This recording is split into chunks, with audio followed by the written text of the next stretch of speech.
Bapa dan Putra dan Roh Kudus. Amin.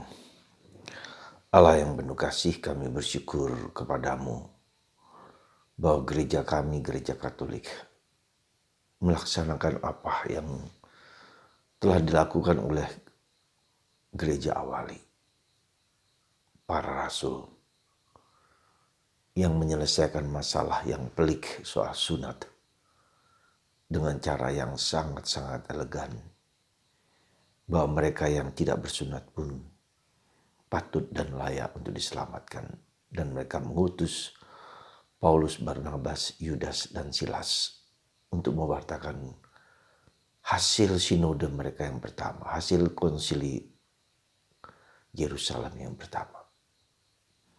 Kami berdoa untuk gereja kami supaya dapat melalui masa-masa yang tidak mudah ini dengan penuh hikmat. Terpujilah namamu kini dan sepanjang segala masa. Amin. Saudaraku terkasih dalam Kristus, sekali lagi hari-hari ini kita dihadapkan pada kisah tentang konsili Yerusalem, konsili pertama. Pertemuan para rasul untuk membicarakan soal yang pada waktu itu sangat pelik, itu soal sunat. Sunat bagi orang Yahudi merupakan keharusan. Tetapi ada tradisi dari bangsa-bangsa lain yang tidak bersunat. Ya. Bagaimana cara menyelesaikan itu? Maka mereka terbuka terhadap kemungkinan-kemungkinan, terhadap budaya-budaya setempat yang baik. Yang tidak boleh, tradisi Yahudi tidak boleh dipaksakan kepada orang-orang lain. Kepada bangsa lain yang tidak bersunat. Dan ini merupakan suatu keputusan yang sangat bijaksana dalam menghadapi problem kehidupan antara yang inti dengan yang sampingan. Ya. Antara yang hakikat dengan yang hanya sekedar kebudayaan-kebudayaan tertentu yang bisa ditinggalkan. Inilah sikap gereja awali dan terus dijalankan oleh gereja Katolik. Berhadapan dengan kebudayaan yang berbeda dan harus bisa membedakan antara inti ajaran Katolik dengan tambahan-tambahan di sekitarnya yang tidak merupakan inti. Maka gereja mengutus Paulus, Barnabas, Yudas, dan Silas untuk mewartakan hasil dari konsili ini kepada orang-orang yang tidak bersunat. Ya, ini menjadi suatu pintu besar untuk memasuki dunia budaya-budaya yang baru yang ada di luar bangsa Israel, bahkan sampai ke Eropa, yang kemudian nanti sampai ke ujung bumi. Saudara, kita bersyukur di dalam gereja Katolik kita sungguh-sungguh menjalankan apa yang diminta oleh para rasul, oleh Kristus lewat para rasul. Keterbukaan terhadap budaya-budaya tertentu yang memang mungkin tidak bisa ditinggalkan, bisa dilepaskan, ya. Tapi juga bisa dirangkul kalau itu memang baik.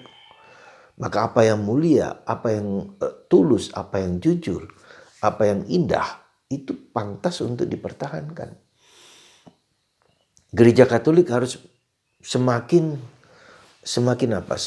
menyesuaikan diri atau melihat perkembangan zaman, melihat sesuatu yang ada di budaya bangsa-bangsa yang bisa dipakai untuk penghormatan kepada Allah, supaya pesan Yesus, sabda Yesus itu masuk di dalam budaya yang sudah saya hayati bertahun-tahun dalam hidup saya. Maka kita harus merangkul, melihat, diskresi juga mana yang pantas dan layak, ya, mana yang harus dibuang, mana yang menjadi penghalang untuk penghayatan iman Katolik di tempat dan budaya tertentu. Dan ini merupakan sesuatu yang luar biasa indah, ya, di dalam gereja Katolik. Maka saudaraku terkasih dalam Kristus, di saat-saat seperti sekarang ini kita juga berhadapan dengan suatu tantangan yang tidak besar, yang tidak ringan, dengan adanya dunia teknologi modern sekarang ini, dengan gadget, dengan medsos, dengan internet 5.0, bahkan bisa 5.0, bisa juga 6.0, semakin berkembang, semakin tumbuh, ya.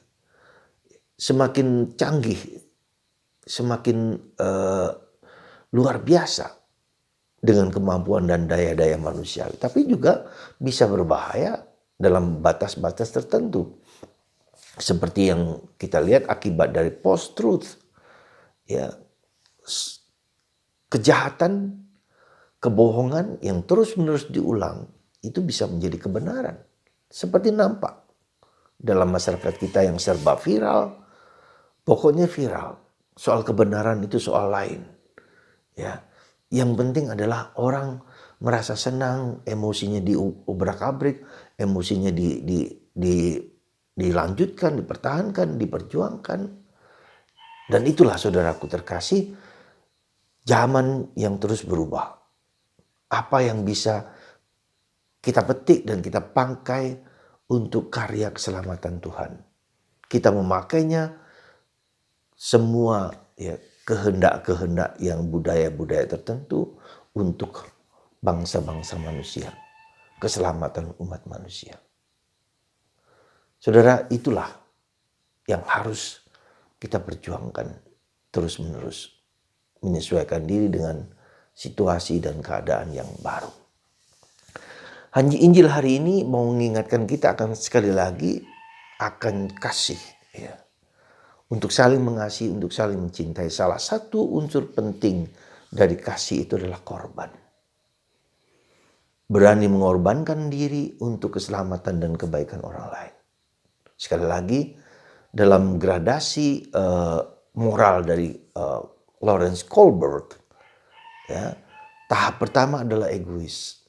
Ya, tahap selanjutnya adalah melayani orang karena kewajiban. Dan tahap yang paling penting, yang paling tinggi adalah pengorbanan, kemartiran. Ya. Maka dalam gereja Katolik, ungkapan cinta yang paling besar adalah kemartiran. Ya. Berani mengorbankan diri demi kebaikan orang lain. Ya. Itulah yang nampak, yang dipuji oleh gereja Katolik, kemartiran para kudus. Berapa hari yang lalu kita melihat dua martir besar, bukan dua martir besar, tapi dua martir yang menunjukkan kemartiran mereka. Santo Titus Bransma dan Santo Dasaya Ayam dari India, seorang awam. Ketika dia menjadi Katolik, meyakini iman Katolik karena diajarkan oleh seorang tentara Belanda yang Katolik, dan dia sangat yakin, ya, dan mengajarkan apa yang dia terima kepada orang lain, akhirnya ditangkap. Selama 3 tahun dia didera, disiksa, diperlakukan dengan kejam, diarak di muka umum dengan telanjang. Sampai akhirnya dia memberikan banyak mujizat kepada orang lain. Dan akhirnya raja harus membunuh dia. Ketika ditembak, peluru itu nyasar atau tidak kena pada dia. Maka dia mendoakan peluru itu. Dan dengan rela, dengan ikhlas, kemudian ditembak dan peluru itu menembus jantungnya dan mati. Orang yang rela dan ikhlas sama dengan Santo Titus Bransma. Dia menerima penderitaan dan salib sebagai pelindung dari koran, dari mass media yang menolak kebohongan rasisme. Dan dia menerima segala penderitaan itu dengan penuh keikhlasan, dengan penuh ketulusan, dengan penuh kerelaan. Dan inilah bentuk dari cinta yang paling besar. Mari saudaraku terkasih, saya mengajak Anda untuk menerima penderitaan apapun dengan ikhlas, dengan tulus, dengan gembira, dengan sukacita. Dan itulah Yesus, dan itulah para martir kita. Lihat martir kita pertama, Stefanus juga. Dirajam dia, dan dia mengampuni orang-orang yang telah melukai hatinya. Santo Titus Bransma, Santo Devasa Ayam dari India, yang berani berkorban, mengorbankan diri, apapun juga bentuknya, ya, dengan rela, dengan ikhlas, dengan tulus.